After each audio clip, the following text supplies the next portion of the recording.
the game has just clicked with our guys lately. That's why we're winning games. And everyone's just doing whatever it takes to win, whatever it takes for the team to function well. And I think Jimmy's presence has allowed for those roles to really clarify. And that's why so many guys are playing well. Coach Kerr, how you doing, Coach? Thanks for jumping on.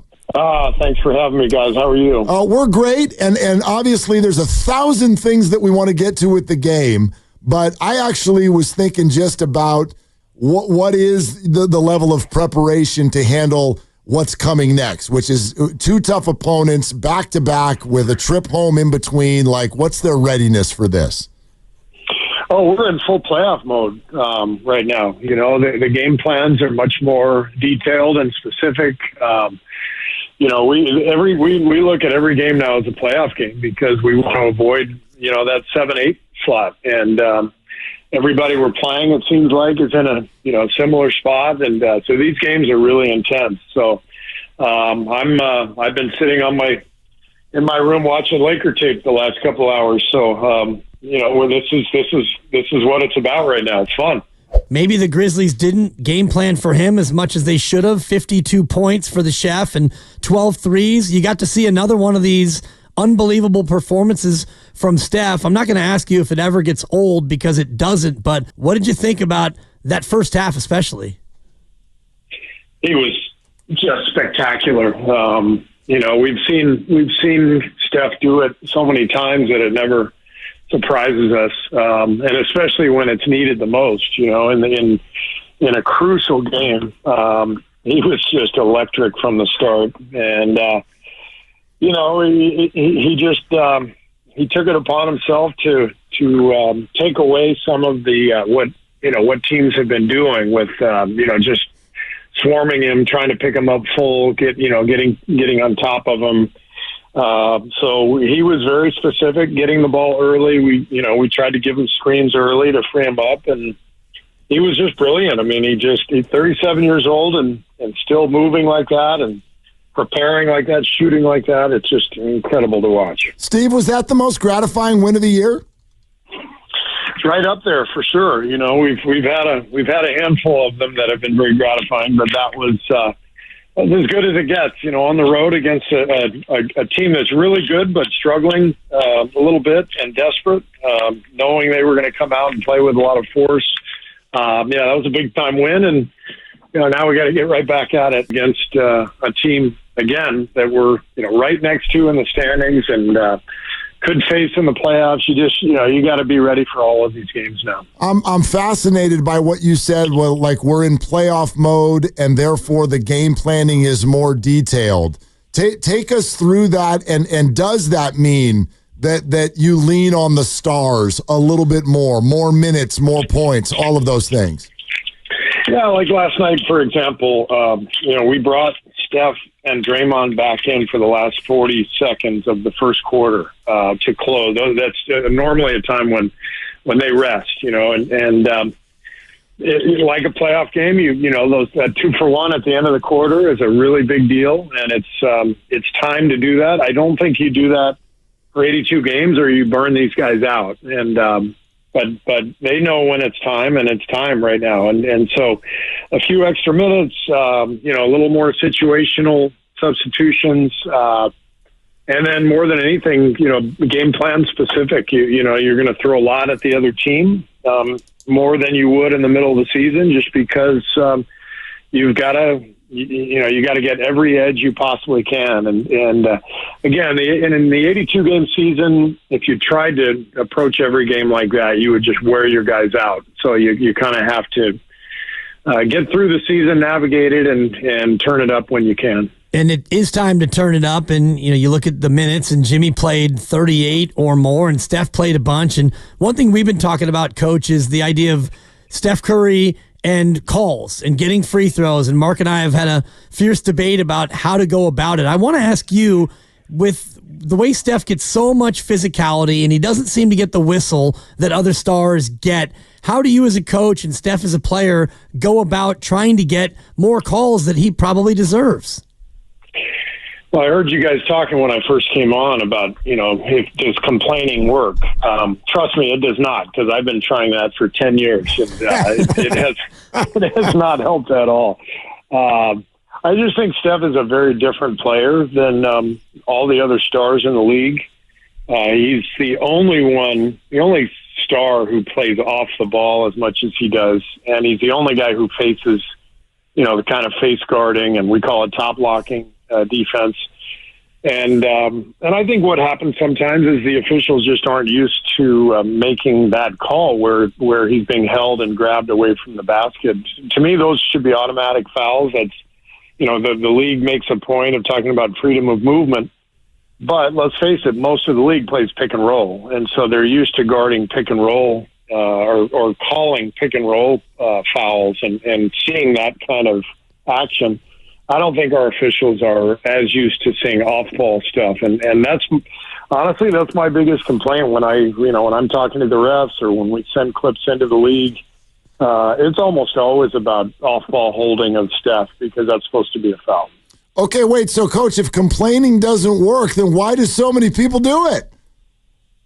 Because we're human, yeah, and we're competitive, and I think you have to try to work the officials a little bit. You do it in a somewhat dignified manner, hopefully, in a civil manner at least. And I was pretty animated last night, but kept it together, and didn't get any technicals, which was important. But yeah, it's just, this is the highest level of competition in the world, and we're all desperate to win. And those guys have a brutal job, those refs. So it's not an easy situation for anybody. What's your experience with working officials as a coach versus as a player? In other words, I would imagine referees are sort of expecting it from the coach, but maybe not necessarily from each player. So does it work better from one position or the other?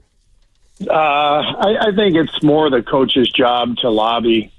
The players are going to complain a lot, but they've got to move on to the next play. And I wasn't good enough to complain to the refs when I was a player, honestly.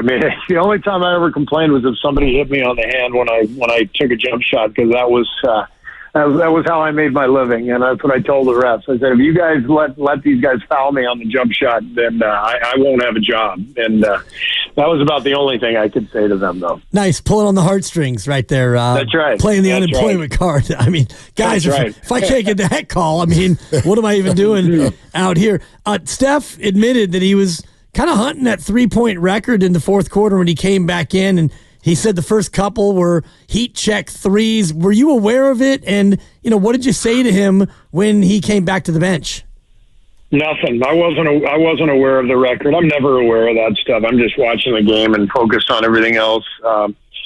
I'm used to Steph, hunting shots. That's so it didn't. I didn't bat an eye when he took those two shots. I know he talked about them afterwards, but Steph has free reign, free license to shoot any shot he wants, and that's the way it's always going to be, and that means he's going to take some bad ones, and I'm okay with that because in the totality of it, that's part of what makes him who he is: the audacity, the aggressiveness, the ability to get hot with one shot. So he's going to take a few bad ones, and I don't mind at all. Steve Kerr with us, as he is every week. Willard and Dibs, 95.7 The Game. How's Jonathan Kuminga doing?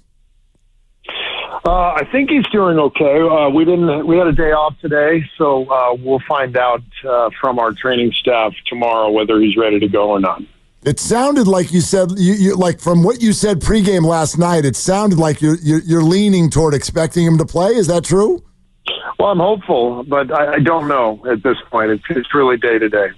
And when he does come back, are we going to be expecting to see kind of what we did last night, which is a shortened rotation? You ended up only playing 8 kind of and a half guys. Looney got just about 10 minutes. Is Kuminga going to be back in there full on when he comes back? And would you expect your rotation to start to shrink down a little bit as we play these pseudo playoff games?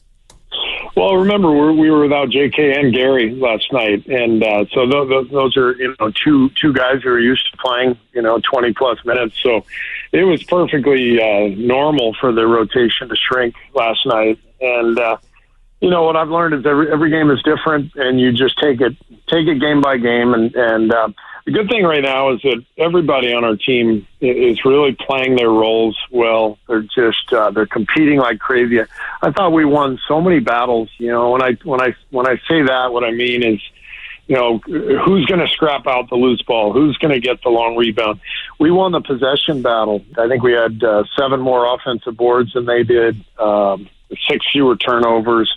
That's where a guy like Guy Santos is so important. You look at the box score and it doesn't look like much, but I think he had 4 assists last night. He had 3 or 4 offensive boards. Every time he catches the ball, he's looking for Steph Curry or looking to set a screen for him.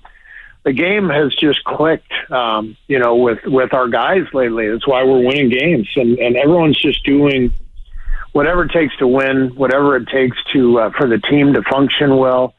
And I think Jimmy's presence has allowed for those roles to really clarify. And that's why so many guys are playing well individually right now, like Moses and like BP and Guy and Quentin. And that's what's been fun, to watch over the last 6 weeks since we traded for Jimmy. Oh, Coach, you can tell everyone's playing their role, especially Kevon Looney, your new corner spot-up three-point shooter. The fact that he now has 2 games in a row with a 3, I can only imagine you've spent the day drawing up plays for him. Exactly. That was so great last night. He hit the corner one against San Antonio we drew up just for fun. I mean, he practices his 3 all the time, and it was a game where we had some separation, and so we drew it up. But, you just never know when you need to make a 3, and it just happened the very next night. He's got an important one, and he knocks it down. But typical Loon, he just finds ways to help us win. He's just an amazing role player, and he has been for 10 years. Pretty fun to watch. Just a shot clock buzzer beater. He drifts out, he drills the 3, and you appeared to turn to the bench and yell something. What did you yell to the team there, Steve? I just slapped him. I slapped 5 with Loon, and I just yelled, "Hell yeah!" That was fun to watch. So, and then they threw it down, and Kennard hit a 3 right like 2 seconds later. So the celebration was kind of muted. You give and you take, and you move on. Yeah. Steve Kerr with us here, Willard and Dibs. Coach, I like my sense is, right, you guys have such a healthy belief in yourself. I think for a lot of fans, they looked at this week with all the Western Conference playoff teams on the schedule as a measuring stick. Did anything get like sort of proven to you last night? I think that was validation of how we've been playing and how we feel about ourselves, to go on the road and win a tough game like that. But the beauty of this time of year, as you head into the playoffs, is you have to do it night after night, and that's what the best teams do. So I'm excited about the last 7 games, with so much on the line, just to see if can we keep this up? Can we keep playing at a high level? Shots are going to go, shots maybe won't go, and that changes from night to night. But can we play with that kind of energy? Can we win those battles? Can we take care of the ball? Can we get all the loose balls and play with energy, play together? That's what makes it really fun as a basketball coach, when you see your team functioning in that manner, and that's what has me so excited about these guys right now. Well, I'm just going to ask you the question you just asked, and that's, can you tomorrow against the Lakers? Can you go into L.A. after 2 weeks on the road, game 6 of a road trip against Luka and LeBron, and summon the energy and the effort? What about tomorrow concerns you the most about taking on the Lakers? Well, of course we can. I mean, you're talking about a group of guys, some of whom have 4 championships. So they can beat anybody on any night. And as good as the Lakers are, I think we're going into tomorrow with a lot of confidence, a lot of belief. Lakers are loaded. I think JJ has done an amazing job. They're really well put together. The roster makes sense. I think the moves they made in the middle of the season, obviously getting Luka was a steal, but Finney Smith, just a huge addition to their team, and watching them on tape, they're tough. They're really good, but it sets up to be a great matchup, and it's going to be a lot of fun. Yeah, what is the scouting report there? Because it feels like in recent years, Anthony Davis has been a real struggle for you guys to match up with on the interior, and now it's Luka, which is obviously no picnic, but is the matchup different for you guys now? It is. It's definitely different. But, the constants, are LeBron and Austin Reeves, been there for a few years now, and great player in his own right. So, it's a different team now, but it's a really, really successful team, well put together, well coached, as I said, and they've got a formula, they've got a style that's different than the one they had with Davis, but like I said, very effective. So we got to be prepared and ready. Without Gary and maybe without JK, although hopefully he's able to return defensively, how do you match up to try to slow LeBron and Luka Doncic? Well, you lean on your guys who are used to covering those type of players. So, one of the things I'm really pleased about with Moses this year is, especially since the trade, is he's taken on that role. He's doing what Wiggs did, for us for many years. He's guarding the toughest guy. So sure, he'll be on Luka and LeBron some tomorrow night. And you lean on Jimmy and Draymond because they are, physical and capable of standing up to those guys. And then you mix and match. Maybe you change up your coverages. You try to keep them off balance a little bit, and it's definitely going to be a night where we got to be ready to throw a lot of things at them because these guys are so good. Coach, you said something a couple answers ago about like certain nights shots will fall, certain nights they won't. We've got all these stats here that say, especially role players, they have a harder time in road games, especially down the stretch of a season. And because you were an outside shooting role player, what is it? Like what is it, the home versus road thing in your experience, especially for role players? I wish I knew. I mean, I don't know. Is there actually data that shows that to be the case? Well, I think especially in your case right now, we've got some numbers over the last handful of weeks that the Moody's and the Pods and the Gees and the Quentin Posts of the world, yeah, their numbers are much more effective from the outside at home. And I just also feel like I see that around the league too. Mm-hmm. Yeah, I mean, it's definitely kind of been a thing for years in the NBA. Especially playoff games, it seems like, the role players at home just seem to be a little more comfortable. I think when you go on the road, everything's going against you. The emotion of the crowd, all that stuff, the pressure, and that's when your stars really tend to take over. Saw that last night with Steph and Jimmy and Draymond. So it might be more related to just the fact that the stars are dominating and really taking over, and they're taking on more ownership than it is, the role players struggling. I'm sure you guys are done living out of the suitcase and everything. Do you have any feelings about when this huge road trip ends, that you have to turn right around and play the Denver Nuggets the very next night? Yeah, not ideal. But, this is the NBA. I mean, last night, Memphis, we were in Memphis the night before resting. They had to play the Celtics, and granted the travel wasn't as bad, but, every team's got these schedule quirks that are tricky, and some nights it works in your favor, some nights it doesn't. So I'm not complaining. It is what it is, and we'll be ready to go. Yeah, and I don't know if you heard, but Jokic will not play tonight after his 61, 10, and 10 last night. He's trying to rest up for you guys, Steve, just as an FYI. Well, he deserves a rest. We watched the end of that game on the plane, and man, what a performance. You know what I was thinking, guys, watching Steph last night, watching Jokic, if these types of games had happened 10 years ago, honestly, I think NBA fans would have been absolutely losing their minds. And I think what's happened is the players have gotten so skilled and they're doing such amazing things. And I think our game is being taken for granted right now. What these guys are doing is so spectacular. I never could have survived the NBA.